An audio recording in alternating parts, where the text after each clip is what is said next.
Hey everybody, it's Lorraine from pregnancyexercise.co.nz. Welcome to our lockdown event series, and this is episode number 5, Diastasis Recti. Now, I'm not going to show you in this video how to assess diastasis. We have got other videos for that. I'm here to answer your questions, reduce the fear, help you to gain confidence, and mainly, when does closure happen? What is closure for you? And how do we assess closure of your diastasis recti? And this is because, why I wanted to do this workshop is because I get mums and questions all the time saying, I've got, a nail finger wide diastasis, I've got a 1.5 finger diastasis, etc., and just had a little break there. I've just turned my Wi-Fi off, so we're using data, so we shouldn't get interrupted again. So when is the diastasis healed? When do we stop calling it a diastasis? Okay, so when is a diastasis no more? So first of all, everybody, just a little brief intro into diastasis, why it happens, why it occurs, and how we can heal it postnatal. Welcome to everybody just joining in. We have just started. Remember, you can rewind the lives back and we are going to post them. I will hopefully also transfer this file onto our YouTube channel so it'll become a link. We are talking today about diastasis recti and about closure. How to know when you can stop calling your gap a diastasis recti and when closure occurs. Okay, please, any questions, pop them in the comments, say hello, let me know where you're up to with healing your diastasis, let me know if you're following Birth to Fit Mum, if you've just done the No More Mummy Toy Challenge, and keep watching, and please share with all your friends and family. Let them know that we're online now. I think you can share the video. Okay, so diastasis recti. Diastasis recti, abdominal muscle separation. But it's not your abdominals that separate. We know it's the linea alba, and this has become really important, which is right down through the middle. It's that what stretches to give the appearance that your abs are separating. Good morning, Joe. All right, so it's not. So the linea alba stretches. Now we know diastasis recti needs to occur to support a healthy baby. 99% of mums at 39 weeks will have some degree of diastasis recti. So naturally occurring during pregnancy. Everybody is going to have a little bit or a lot of diastasis. Now, a fact is you can prevent a wide diastasis during your pregnancy, and that's generally with good exercise, improved core function, good nutrition, but again, there's some things we can't factor to change that. Rapid growth changes, baby side, how mums carry. So there's different factors, but you can prevent a wide diastasis. You can't prevent a diastasis completely because we know it's naturally occurring. Okay, some women won't have one, especially if they give birth prior to 39 weeks, so 36, 35 weeks. All right, so that's what diastasis is into pregnancy. So postnatal, when is the best time to assess a diastasis? The best time to assess is 2 to 3 weeks after giving birth. All right, so if someone assesses you in hospital, it's probably going to be inaccurate. And the reason for this is you cannot press down hard enough because mum might be quite sore. There's going to be quite a lot of pregnancy fluid in the way. Your uterus has still not contracted down. So this can lead into a little bit of a false assessment. So wait 2 to 3 weeks and then assess your diastasis. Now, what is also an amazing fact is your diastasis recti should naturally heal around about the 8-week mark. How cool is that? Naturally occurs during pregnancy, naturally heals postnatal. But what we do know is at that 8-week mark, if we assess and you still have a diastasis, If you don't do nothing about it, it's probably going to be the same at around about the 12-month mark, okay? It could even go wider due to the hormones and everything with your breastfeeding, everything staying quite soft and able to stretch a little bit easier than the reducers of hormones, the non-hormones. Okay, now remember those pregnancy and breastfeeding hormones stay in your system not just for 4 to 6 months, until 3 months post-weaning. So I just want you to think about that with your complete recovery postnatal. Sometimes that affects more mums than others, and again it depends how many breastfeeds you're doing. Some women can still be feeding 6 to 8 times at the 12-month mark, when other mums might only be feeding twice. Big difference in terms of recovery and healing for those two different variations. So it's just something to be aware of. All right, so back to healing your diastasis. How do we heal diastasis? Posture, exercise, nutrition. They are the keys. You can do your exercise, but if you hold bad posture throughout the day and don't think about your posture, and I'm talking more improved posture, not perfect posture, improved posture, all right? So posture to hopefully decrease pain, improve pelvic floor muscle function. That's better and improved posture, not perfect. All right, so you've done your exercise, bad posture is going to undo the exercise.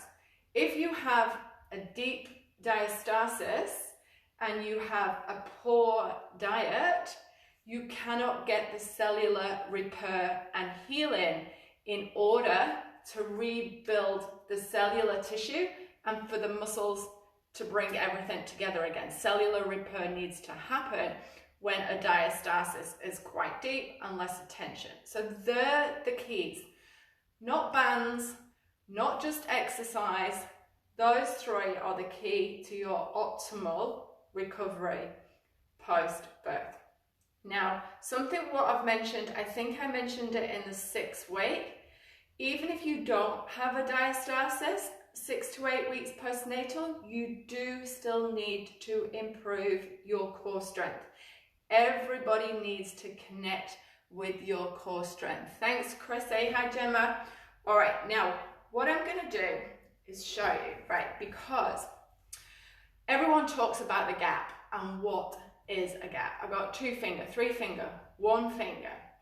Now, pre-pregnancy, nobody knows, unless you've tested it or been with me as your personal trainer, nobody knows what your natural width is of your linea alba.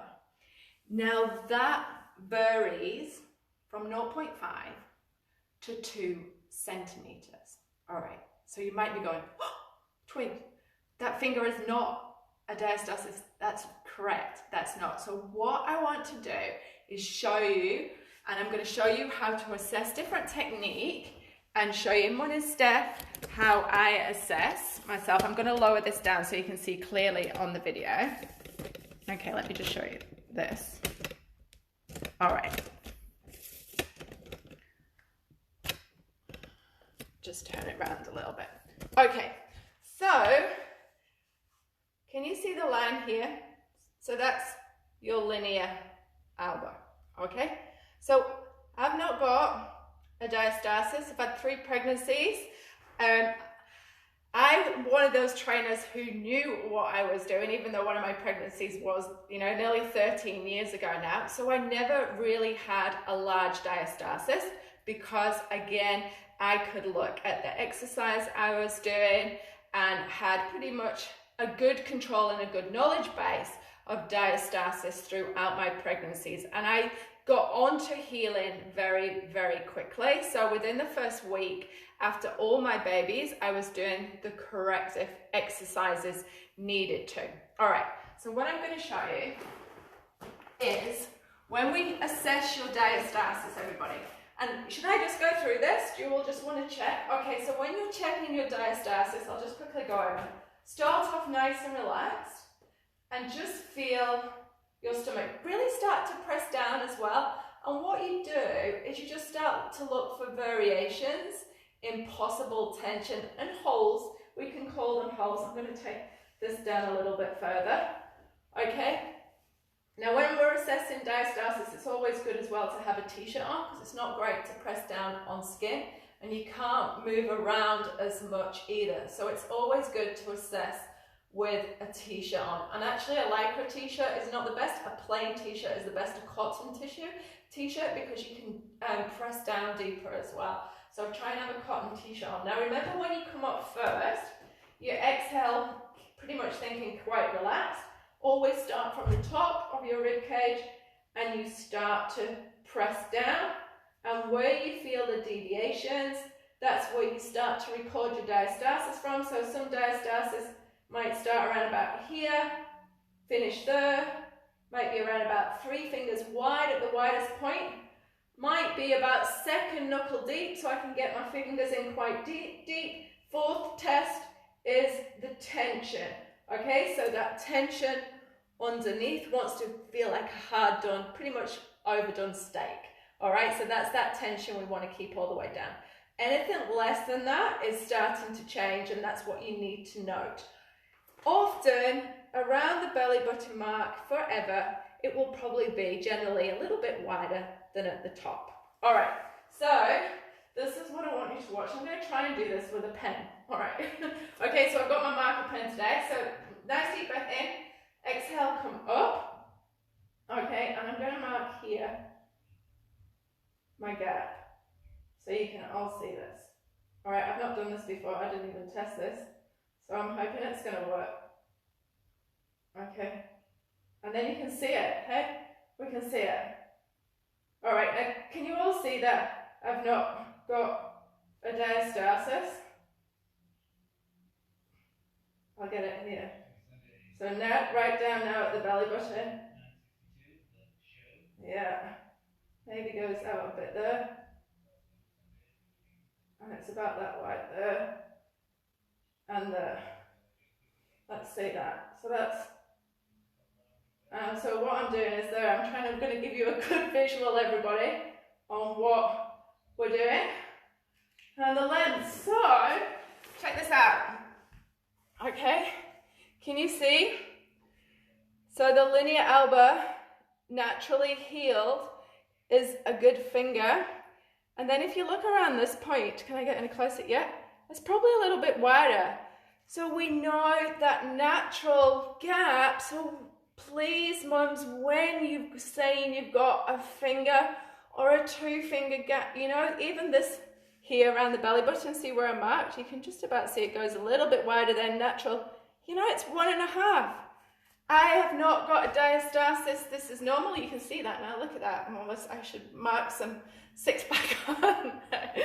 All right.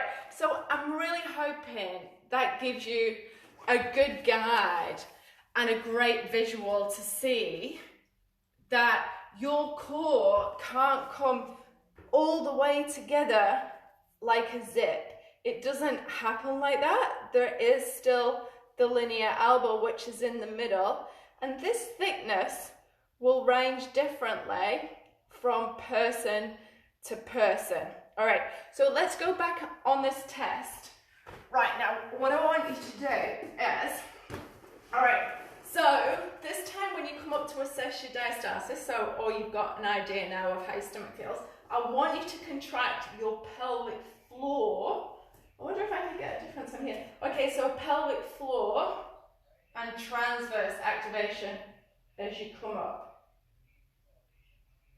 All right, I'm going to mark my stomach here because this is quite good as well.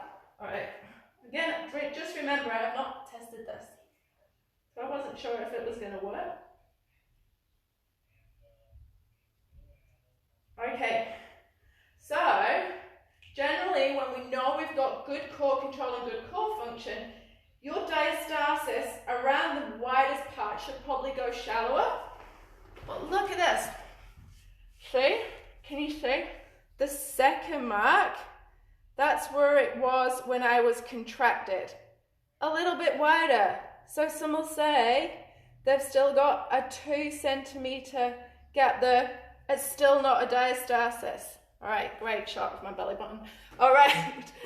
So hopefully now you can understand when you've got control. So when you've got control, good pelvic floor and TA activation, your diastasis may feel like it's going wider, but your belly button didn't push out, push forward. It actually narrowed. So now with our exercise, that's what we need to maintain when we're taking it up. Okay, so we shouldn't see, you see that happen? That's loss of control. So this exercise wouldn't be good for somebody who can't control that. All right, so let's breathe it in again, and we've got control. It's the same to test in a plank. Now, a lot of us, after having 3 or 4 babies, have got loose skin. All right, all right, so that loose skin is gonna hang down. So how do we know the difference? All right, so let me do this. All right, okay, so no loose skin, diastasis, no diastasis, we've got no diastasis. I'm strong through my core. So here, you can't see my loose skin. Oh, you might be able to a little bit. Okay, so that's hanging down, but I've got control. So what some mums say is that they've got the loose skin hanging down. As long as you can feel you've got that control, then that's okay.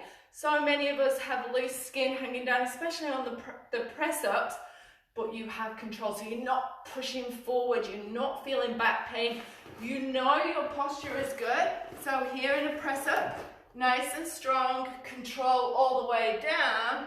But I know if I was to look down, I would still have that loose skin hanging down here. All right. Okay, so I'm really hoping today's workshop gives you a little bit more what we now call core confidence. So having the confidence to take up your exercises to the next level, but still being in control of it. It's when we're not in control, then that puts pressure on the core muscle. So it will either stop you from healing your diastasis when it needs to heal. It can put pressure on the pelvic floor muscles. It can increase back pain, pelvic discomfort, etc. So we know we need to build our exercises up gradually. If we never build them up, we're not going to see any changes. We need our muscles, our cores need stimulus to be able to grow and adapt and improve, just like any other muscle group in our body. So it's just making sure we have everything correct in moving up. All right, let me know if you have any questions. Remember, all our programs work through this. They teach you how to activate correctly, how to build when you know you need to remain at a certain level, and then always to continue to increase, to progress. Now, when we're all postnatally depleted or even premenopausal, we might not continually go up in our improvement because lack of sleep, hormones, different changes through our diet, stress levels can make it go a little bit like this. Sometimes we're still always going up, but it's just a little bit slower in progression. All right, so remember, all our programs are on special at the moment. There's something for everybody. Use the coupon code LOCKDOWN and you will get a 30% discount off all of the programs. Now we've got the pregnancy, postnatal, super fit mum, and Fit Mum Power Core, which is all included in those. And please, if you like today's workshop, give it the thumbs up. Okay, please like and share. I'm going to try and record it onto our YouTube so that's easier to share to friends. I'm going to try and go and wash my stomach off now before I go out for a walk. And let me just see what's coming through on questions. Thanks everybody for watching. Hi Katie. Katie's from the UK. I know it's past your bedtime. All right, that's awesome. Thank you, Katie. Morning, Ange, Stefson, Jeanette. Thanks, Ange. Thank you, everybody. Hi, Gemma. Like I say, I hope you all enjoyed. Now, don't forget, we have 3 more events left in the series. We have C-section recovery, returning to running in high intensity intervals, and then we've got our most popular 30-minute workout for all mums, which is arms and core, and I think that's a week today. So make sure you all check out the events, go into the events link on our Facebook page, and you can book your place. And that means you'll get notification of the start, and I can also send you the link if you miss out. Thanks again, everybody. Remember to go to the website, pregnancyexercise.co.nz, use those coupon codes lockdown, and let's get fit, healthy, strong, and confident for the many years we are postnatal, premenopausal, where I am now, which is maybe harder than the postnatal stage. No, it's not. Okay, only kidding. Bye, everybody. Take care. Thanks again. See you soon. Bye.